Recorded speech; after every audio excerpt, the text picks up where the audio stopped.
orang yang membagi Ramadan ke dalam 3 bagian, sehingga menyebutkan 10 hari pertama rahmat, 10 hari kedua khusus maghfirah, ampunan Allah Subhanahu wa taala, dan 10 hari ketiga ada peluang dibebaskan dari api neraka. Pernah mendengar ungkapan ini? Nah, hadis ini diteliti oleh para pakar hadis, ahli-ahli di bidang hadis, dan menyimpulkan bahwa hadis ini bermasalah. Bahkan derajatnya ada yang menemukan bahwa sampai ke derajat hadis palsu, hadis maudhu. Tingkat dhaifnya tinggi. Paling minimal kata para ulama statusnya semi palsu. Ya, semi palsu, hadis matruk. Jadi ada 3M bermasalah. Kalau ada satu di antara 3 ini, maka hadisnya cenderung ditolak oleh para ulama.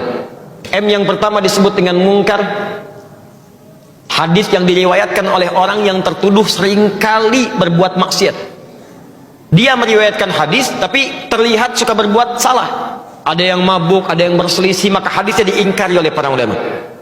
Ada yang kedua disebut dengan matruk, namanya matruk, bukan sekedar diingkari, ditinggalkan.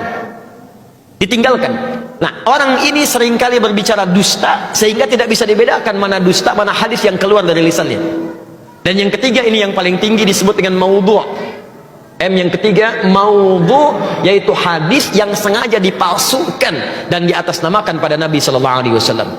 Di antara golongan hadis maudhu', bahkan minimal matruk, adalah hadis yang menyebutkan awal pertama Ramadan rahmat, pertengahannya maghfirah, dan ujungnya pembebas dari neraka. Apa indikasinya? Satu, ini bertentangan langsung dengan hadis-hadis Nabi yang lain, yaitu yang sahih. Hadis-hadis sahih mengatakan semua Ramadan siang dan malamnya, pertama sampai akhirnya, itu berisi rahmat dan ampunan Allah Subhanahu wa taala. Jadi Nabi sendiri nggak pernah memisah-misah awal, akhir, pertengahan, tidak. Tapi kata beliau, Al-Bukhari nomor hadis 38, man shoma ramadhana imanan wa ihtisaban ghufira lahu ma taqaddama min dzambi. Siapa yang puasa setiap hari Ramadan, setiap hari, awalnya, tengahnya, akhirnya, dilakukan karena Allah, ikhlas mengharap pahala, diampuni semua dosa-dosanya. Jadi sejak awal Ramadan ampunan sudah ada.